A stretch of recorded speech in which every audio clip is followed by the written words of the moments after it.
Chrétiens de France, réveillez-vous. Réveillez-vous. Shalom, bonjour à tous, c'est votre frère Joël. Je vous salue dans le précieux nom de Jésus-Christ. Que notre Dieu Tout-Puissant vous bénisse richement. J'espère que vous portez bien. Moi, ça va très très bien et je suis venu ici pour délivrer un message. Il y a 2 jours, j'ai reçu une vision de l'Éternel alors que j'étais quasiment en train de dormir. Donc je vais vous faire part dans un premier temps de cette vision. Je vais vous expliquer et ensuite je vais vous donner ce qu'il y a derrière, ce que ça signifie, quel est le message. On peut dire également quelle est l'interprétation de cette vision. Donc je rappelle ici certainement quelques esprits compliqués qui pourraient m'entendre que les dons et les appels sont sans repentance. Amen. Donc voici. J'étais en esprit et dans une grande forêt en France. Vous voyez, il y avait les arbres qu'on retrouve en France, les chênes, les bouleaux, les pins, etc., etc. Et il y avait toute une foule qui était en train de marcher. Des gens qui marchaient habillés un peu en tenue de randonneur. Et la forêt était immense.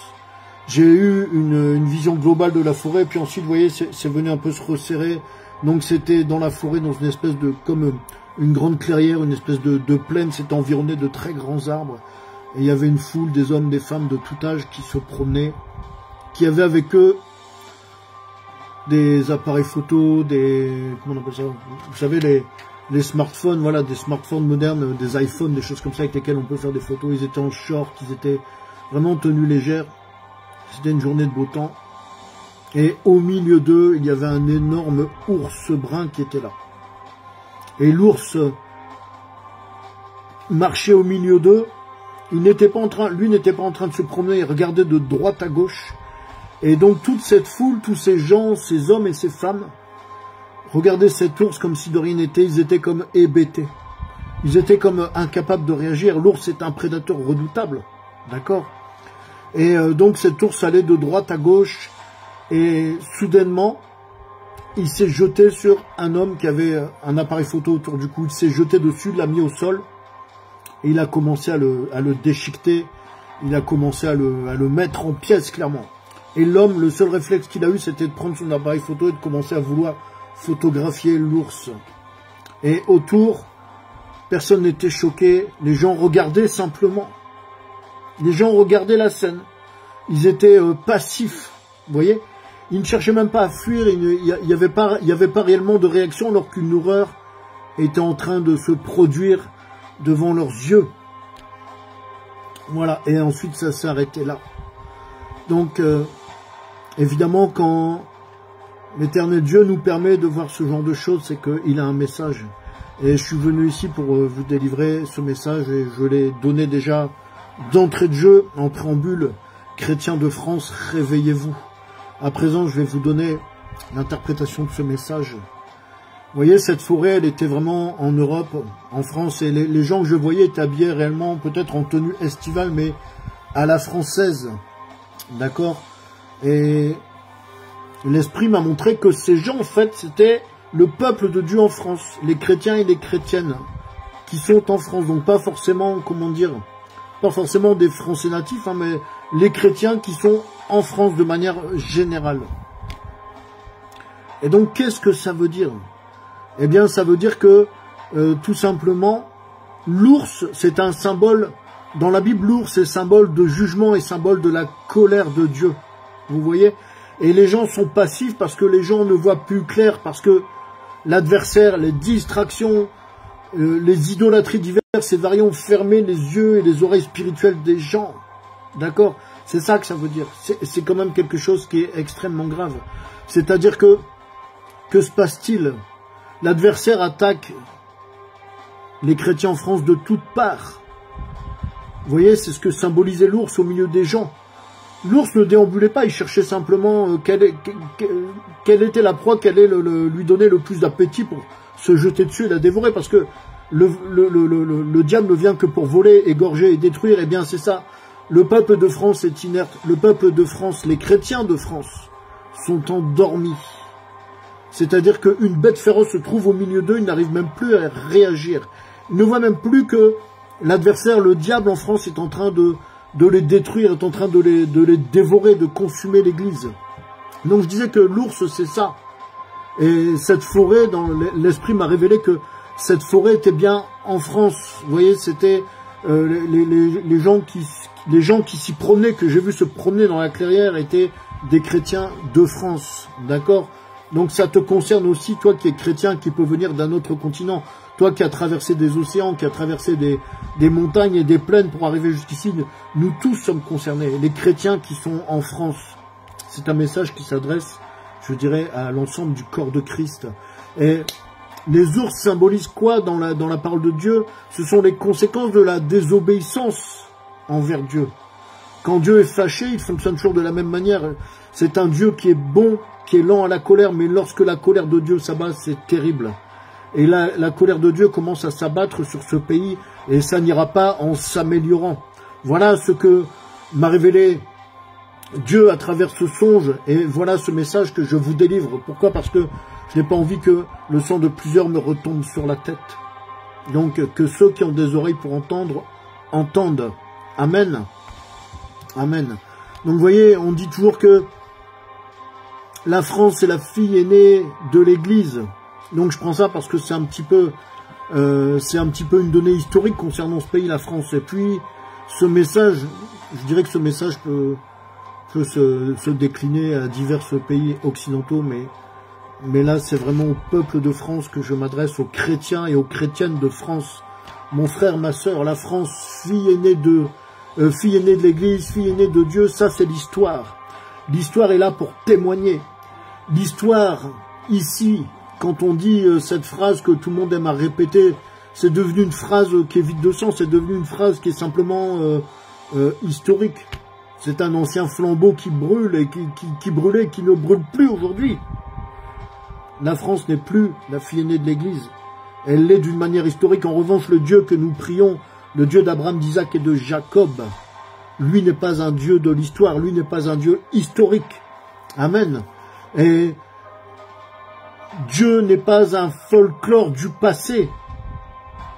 Cette nation, cette France a été bâtie sur des valeurs chrétiennes. Ce sont encore aujourd'hui des valeurs chrétiennes comment dirais-je, qui sous-tendent l'ensemble de la société française, n'est-ce pas?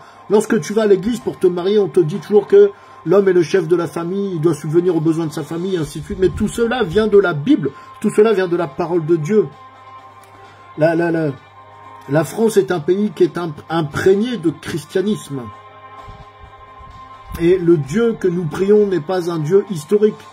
Jésus-Christ est le même hier, aujourd'hui et éternellement. Amen. On retrouve ça dans le livre des Hébreux. Dieu n'est pas un Dieu de l'histoire. Et ta Bible, mon ami, ta Bible, mon frère, ma sœur, elle n'est pas là pour décorer les étagères de ta bibliothèque. C'est ça que je voulais vous dire. Peuple de France, chrétiens de France, réveillez-vous. Réveillez-vous parce que l'ours est là. L'ours, c'est la colère de Dieu. Dieu est fâché parce que quoi? Parce que c'est ce que j'ai reçu dans cette vision. Dieu est fâché à cause de la désobéissance du peuple français. Il y a déjà eu de nombreux messages, il y a déjà eu plusieurs avertissements, mais les chrétiens de France ont toujours des écailles sur les yeux. Vous voyez? Ils regardent mais ils ne voient pas, ils écoutent mais ils n'entendent pas. Alors écoutez et entendez la parole de l'Éternel ici. Jésus-Christ est le même hier, aujourd'hui, éternellement. Parce que Jésus, oui, chrétien de France, Jésus est le Dieu tout-puissant. Jésus n'est pas seulement un petit bébé dans la crèche. Arrêtez de considérer, pour la plupart des gens qui sont en France, des chrétiens, des chrétiennes qui sont en France, arrêtez de considérer Jésus comme un petit bébé dans la crèche qui est dans les bras de sa mère. Tu dois chercher à mieux connaître qui est Jésus, d'accord? Vous voyez, en Jean 20, 28, il est écrit, Thomas lui répondit, mon Seigneur et mon Dieu. Jésus est Dieu, mes bien-aimés. Jésus est Dieu. En Jean 1, l'évangile de Jean, chapitre 1, les versets 1 à 3 nous disent comme ceci. Au commencement était la parole, et la parole était avec Dieu, et la parole était Dieu. Elle était au commencement avec Dieu, toutes choses ont été faites par elle, et rien de ce qui a été fait n'a été fait sans elle. Amen. Jésus-Christ est le Créateur, la parole qui a créé toutes choses dont Jean nous parle ici, et qui est aussi repris dans Hébreux 11, 3, c'est bel et bien de Jésus-Christ dont il s'agit. Jésus-Christ est notre Seigneur, notre Dieu et notre Roi. Voilà pourquoi tu ne dois plus t'inquiéter quand tu fais face à des problèmes. Voilà pourquoi tu ne dois pas avoir peur face aux situations de la vie, face aux épines de la vie. Chrétiens et chrétiennes de France, vous qui professez être chrétiens, vous qui vous revendiquez d'être chrétiens, donc portez votre Dieu en étendard. N'ayez pas honte, n'ayez pas peur de lui, mettez-le en étendard. Je vais vous challenger ici. Vous avez tous des réseaux sociaux, plus ou moins. Donc mettez sur vos photos de profil, je suis chrétien simplement. Essayez d'assumer le christianisme que vous professez. Essayez cela. Pourquoi avoir peur? Jésus est avec vous, il vous accompagne. Dieu est avec vous, cessez de promener des regards inquiets autour de vous. Cessez de vous inquiéter, cessez d'avoir peur. Dieu est notre bannière, donc mais portons Dieu en bannière. C'est ce que faisaient nos ancêtres ici en France. Vous voyez, arrêtez de minimiser Dieu, arrêtez de cacher votre foi. C'est ce qui fait que l'Église en France s'est amoindrie, c'est ce qui fait que l'Église en France est devenue creuse. C'est aussi le fait que les gens ont une foi qui est intellectuelle. Les gens ont de fausses conceptions de Dieu, ils ont un évangile qui est réduit, ils ont un Dieu qui est réduit. Ils ne croient même plus en ce qui fait la puissance de l'évangile, parce que la parole nous le dit. L'évangile ne consiste pas en parole, mais en puissance. Amen. Beaucoup de chrétiens en France se retournent contre les choses qu'on voit, comme par exemple les cérémonies des Jeux Olympiques, etc. Beaucoup se plaignent, mais beaucoup de chrétiens eux-mêmes blasphèment contre le Saint-Esprit. Voilà pourquoi Dieu est en colère. Voilà pourquoi Dieu a déjà envoyé un ours pour commencer à dévorer les chrétiens et les chrétiennes. Comprends ce que je te dis, je suis en train de tenir ici un langage spirituel. Dans Matthieu 12, 31, il est écrit, c'est pourquoi je vous dis, tout péché, tout blasphème sera pardonné aux hommes, mais le blasphème contre l'Esprit ne sera point pardonné. Quiconque parlera contre le Fils de l'homme, il lui sera pardonné. Mais quiconque parlera contre le Saint-Esprit, il ne lui sera pardonné ni dans ce siècle, ni dans le siècle à venir. Amen. Amen. Alors, qu'est-ce que c'est que le blasphème contre le Saint-Esprit? Le blasphème contre le Saint-Esprit, laisse-moi te dire ceci en tout premier lieu, le blasphème contre le Saint-Esprit a un rapport direct avec l'incrédulité. S'il y avait moins d'incrédulité, il y aurait pas mal de chrétiens qui ne blasphémeraient pas contre le Saint-Esprit. Et ce n'est pas parfois fait sciemment. Je m'explique. Le blasphème contre le Saint-Esprit, qu'est-ce que c'est? C'est le fait de refuser en son âme et conscience, c'est-à-dire librement, et en pleine conscience, le salut offert par Dieu. Le salut qui est aussi offert par le Saint-Esprit. On a deux baptêmes, on a le baptême d'eau et le baptême de feu. Amen. Blasphémer contre le Saint-Esprit, ça signifie quoi? C'est renier la puissance de Dieu, également ses manifestations. Les manifestations de Dieu qui se passent par le Saint-Esprit. Par les dons qui sont en action dans les croyants. Ça, c'est une grave incrédulité.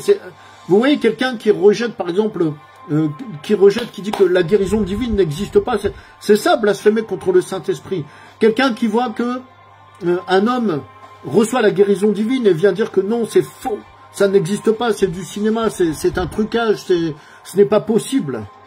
Encore qu'un païen le fasse, ça peut se comprendre. Un païen qui est scientifique, qui ne s'appuie que sur sa médecine. Mais nous sommes des chrétiens. Nous ne fondons pas nos vies sur la science et la médecine, nous fondons nos vies sur notre foi, cette foi que nous professons, qui doit être une foi vivante.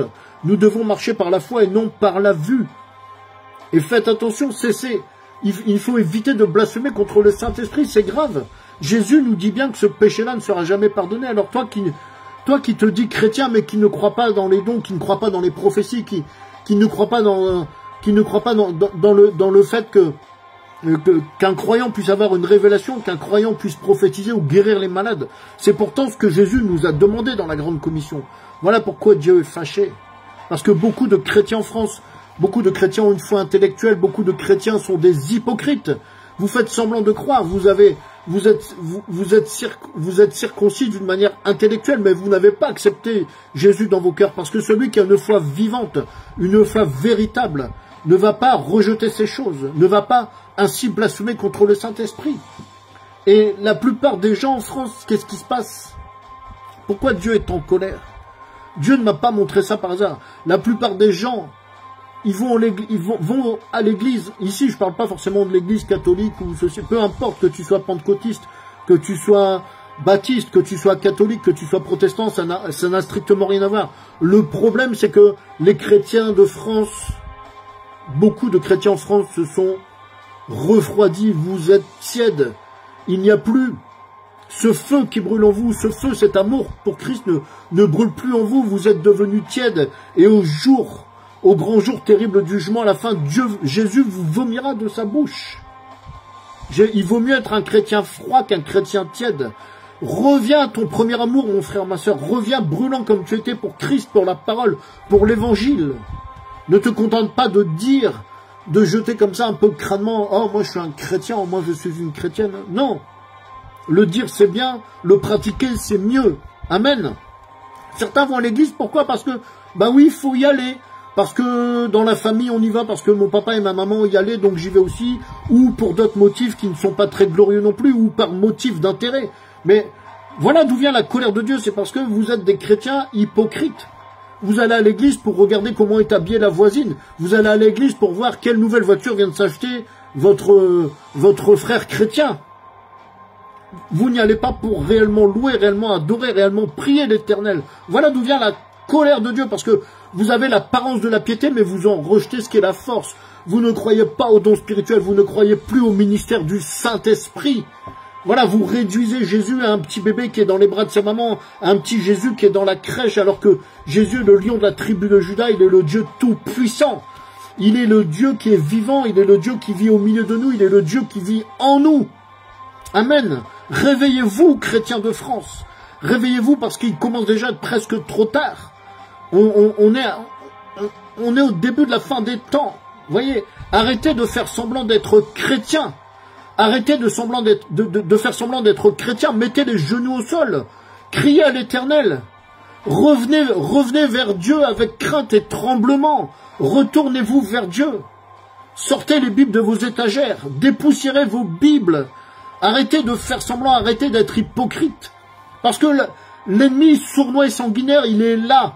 Il est au milieu de nous, mais personne ne le voit. C'est comme dans cette vision dont je vous parlais. C'est cette vision que j'ai eue. L'ours se promène, c'est une bête féroce. D'autres bêtes féroces vont venir. L'ours se promène au milieu des gens, au milieu de la foule, mais personne n'y prête attention. Personne ne pense même à s'enfuir, à courir. Vous êtes tellement accro à votre technologie, vous êtes tellement accro à la science. Vous vous croyez tellement au-dessus de tout, vous n'avez plus besoin de Dieu pour rien. C'est ça que Dieu m'a montré dans cette vision. C'est ce que Dieu m'a révélé. C'est ce que Dieu m'a révélé. Les gens sont sans réaction. Ils voient des choses qui se passent. Mon ami, le combat est spirituel. Quand la Bible nous dit « Revêtez-vous de toutes les armes de Dieu pour combattre, pour résister face à l'adversaire, face au diable, face à ses ruses », c'est revêtir toute l'armure chrétienne, mais ce n'est pas pour aller frapper sur des gens. Quand Pierre a voulu sortir son épée pour couper l'oreille de Malchus, le serviteur du souverain sacrificateur, Jésus lui a dit « Rengaine ton épée ». Ce n'est pas ça que Dieu nous demande. Le vrai combat est spirituel. On a à combattre des entités mauvaises, des esprits mauvais qui sont dans les lieux célestes et qui sont en train d'attaquer ce pays. C'est ça que Dieu m'a montré dans la vision. Vous voyez, l'ennemi, il est là, il est sanguinaire. Pour l'instant, l'ennemi, cet ennemi qui est sournois, s'est attaqué à ce qui symbolise la chrétienté, le christianisme en France. Il s'est attaqué essentiellement aux bâtiments, aux symboles chrétiens, aux églises, mais prochainement, il va s'attaquer aux chrétiens eux-mêmes. La persécution va monter d'un cran. Soyons prêts, mes frères et sœurs. Soyons prêts parce que je vous le dis, la persécution va monter d'un cran. C'est le début des hostilités. Et ces choses nous ont été annoncées dans la parole. Le Seigneur Jésus en parle dans sa parole. La persécution La persécution est annoncée dans la parole.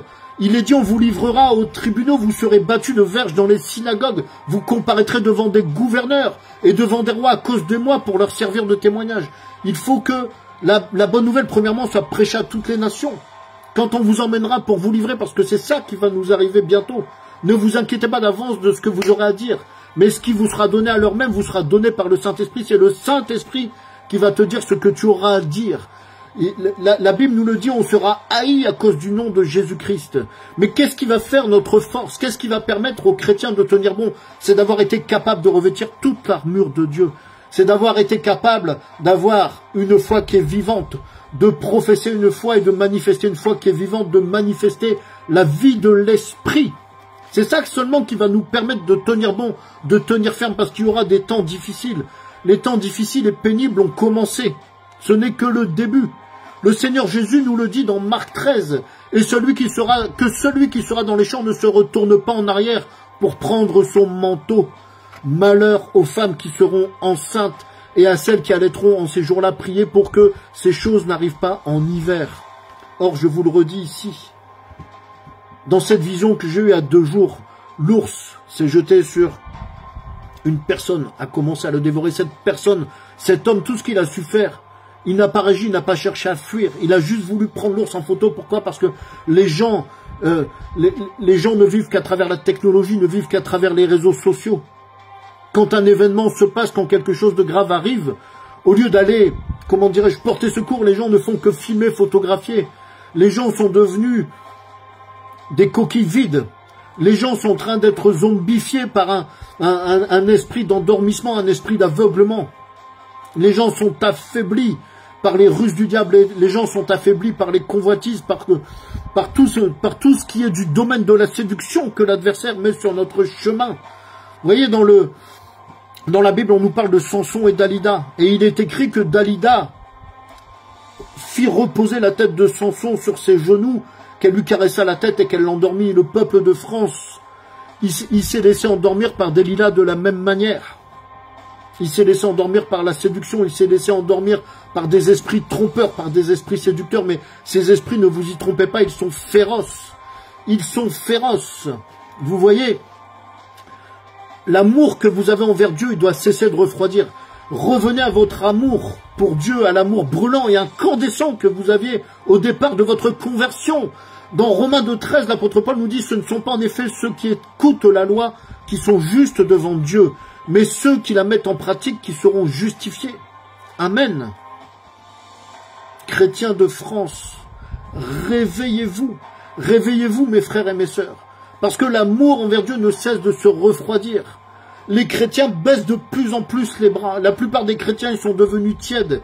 Et comme je disais tout à l'heure, Jésus, cela, il va les vomir de sa bouche au jour grand et terrible qui s'annonce.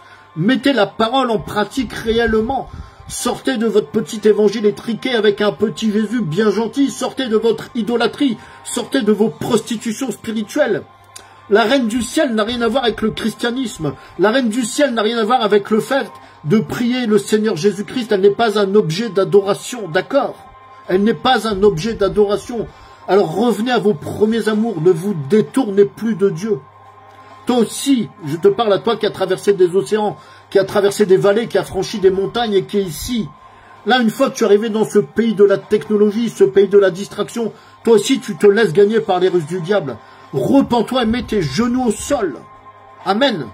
Le levain d'Hérode, ne le savez-vous pas, le levain d'Hérode est une peste. C'est une peste qui est très contagieuse et cette contagion a gagné presque tout le pays. Vous ne voyez pas pourquoi Israël a été dominé par Rome?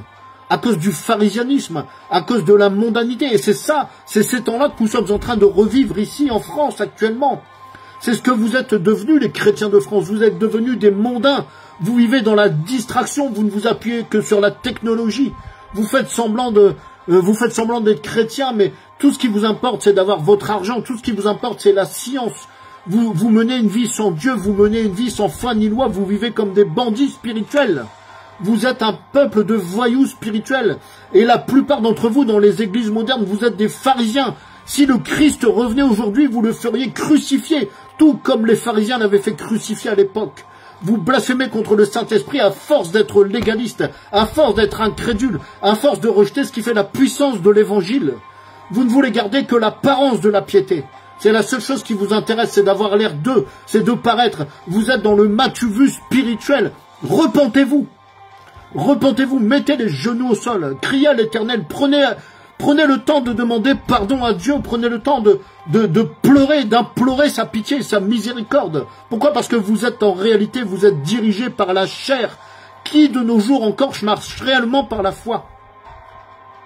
Si on devait donner un pourcentage parmi tous ces chrétiens qui sont en France dans les différentes églises, dans les différentes dénominations, je ne cible personne en particulier. Ça m'est égal que tu sois catholique, ça m'est égal que tu sois protestant, baptiste, pentecôtiste, ce que tu veux, ça n'a aucune importance. Mais si on devait donner un pourcentage, quel est le pourcentage des frères et sœurs qui marchent encore véritablement par la foi, qui marchent en étant appuyés sur Dieu, qui ont la crainte de Dieu? Combien? Quel pourcentage? 10%, 15%. Pour le reste, vous n'êtes que des pharisiens. Vous êtes atteints par le levain d'Hérode, vous êtes atteints par cette peste qu'est la mondanité. C'est ça la vérité. Et c'est pour cela que Dieu est fâché. Et c'est pour cela que Dieu commence à envoyer ces bêtes sauvages pour vous dévorer. Je vous l'ai dit tout à l'heure. L'ours est le symbole de la colère de Dieu, du jugement de Dieu. C'est pour cela que Dieu m'a permis de voir cela dans la vision. Ne vous étonnez pas alors des persécutions. Ne vous lamentez pas à cause de la christianophobie qui ne fait que croître et grandir. Chrétiens de France, je vous le dis, l'Église de France doit se relever. L'Église de France a un genou à terre, mais elle doit se redresser au nom de Jésus. L'Église de France doit réellement se redresser. Je ne parle pas des bâtiments, je parle de la véritable Église de Christ. Quelle est la véritable Église de Christ? C'est moi, c'est vous, nous sommes les pierres vivantes, c'est nous la véritable Église de Christ. Jésus l'avait dit à la dame au puits, vous n'aurez plus besoin d'aller sur la montagne ou à Jérusalem pour adorer parce que Dieu est en nous. C'est vous, c'est moi la véritable Église. Le corps de Christ est un. Le corps de Christ est un sous un même esprit, sous le même Saint-Esprit. Amen.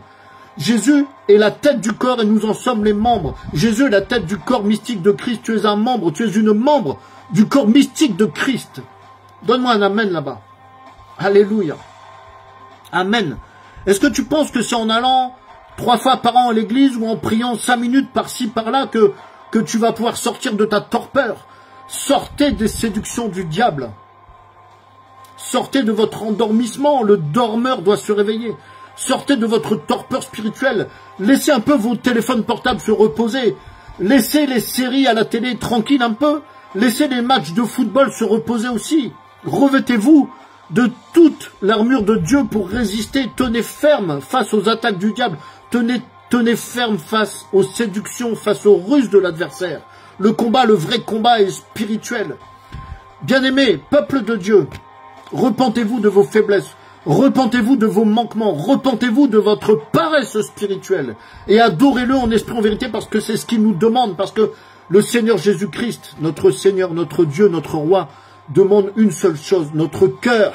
Alors repentez-vous, il ne dédaignera jamais un cœur repentant. Il est bon et miséricordieux, il est lent à la colère, mais là, je peux vous le dire, parce que je l'ai vu, parce que Dieu a permis que je le voie pour que je puisse ici vous le dire, ici vous le proclamer. Dieu est en train de rentrer dans une colère et son jugement est en train de s'abattre sur ce pays. C'est ça qui est en train de se passer. Ne voyez-vous pas les choses qui se passent autour de vous? Le Seigneur Jésus l'avait dit à ses disciples qui lui posaient la question, « Maître, à quoi est-ce que nous reconnaîtrons ces choses ?» Et le Seigneur Jésus avait dit, « Inspirez-vous de la nature. Lorsque le printemps arrive, vous voyez que l'arbre commence à bourgeonner. » Le problème, c'est que les chrétiens de France ont les yeux et les oreilles qui sont fermés. L'esprit est fermé, il n'y a plus de spiritualité chrétienne. Il n'y a plus de vie en Christ, il n'y a plus de vie de l'esprit. Tout cela est en train de tomber. Tout cela est en train de chuter. Réveillez-vous. Repentez-vous, mes frères et sœurs. Chantez ces louanges, proclamez ces hauts faits. N'attendez pas qu'un évêque, qu'un pasteur ou qu'un prêtre ou un curé le fasse à votre place. Ce n'est pas l'homme de Dieu qui va te donner le salut. Ce n'est pas l'homme de Dieu qui va te permettre d'aller au paradis. C'est vous-même, c'est toi-même. Ce ne sont pas les hommes de Dieu qui sauvent. Nous nous sauvons nous-mêmes, le salut est individuel. Mais par contre, le redressement de l'Église, qui est une nécessité vitale aujourd'hui dans ce pays, et je dirais même dans l'ensemble de l'Occident, le redressement de l'Église nécessite un effort de l'ensemble du corps de Christ. Tu as ta part à faire, j'ai ma part à faire, le pasteur a sa part à faire, le docteur de la loi a sa part à faire, mais tous nous devons faire quelque chose. Arrêtez d'être des chrétiens passifs, soyez actifs, soyez acteurs dans votre foi. Remuez-vous, vraiment réveillez-vous, parce que il y a d'autres ours, sinon d'autres bêtes qui vont venir vous dévorer jusqu'au dernier. On va se faire dévorer jusqu'au dernier ici en Occident. J'espère que quelqu'un me comprend ici. Vous devez être plus que des croyants, vous devez devenir l'épouse de Christ.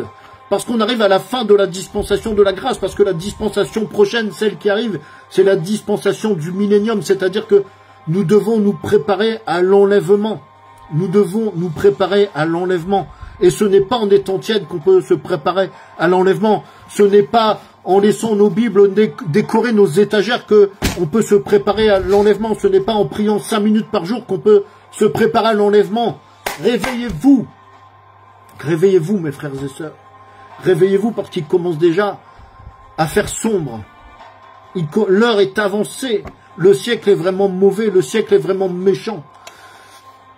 Soyez bénis, fortifiez-vous en Christ, notre Seigneur à tous. Fortifiez-vous en Christ. Seigneur Dieu Tout-Puissant, mets dans ton peuple qui est ici en France un esprit de repentance. Mets dans ton peuple, Seigneur, qui est ici en France, dans mes frères et sœurs, mets-leur un esprit de crainte, qu'ils puissent te craindre, Seigneur. Esprit de crainte de l'Éternel, tombe sur mes frères et sœurs maintenant. Je te le demande au nom de Jésus-Christ. Amen. C'était votre frère Joël. Que Dieu vous bénisse abondamment, que Dieu vous bénisse richement. Soyez fortifiés, soyez vivifiés. Que le Saint-Esprit tombe sur vous, qu'il vous remplisse de sa puissante onction et levez-vous. Nous sommes une armée. Nous sommes l'armée du Christ. Nous sommes des combattants spirituels. Levez-vous, portez Dieu en étendard, mes bien-aimés. C'était votre frère Joël. Soyez richement bénis. Je vous dis à très bientôt. Shalom.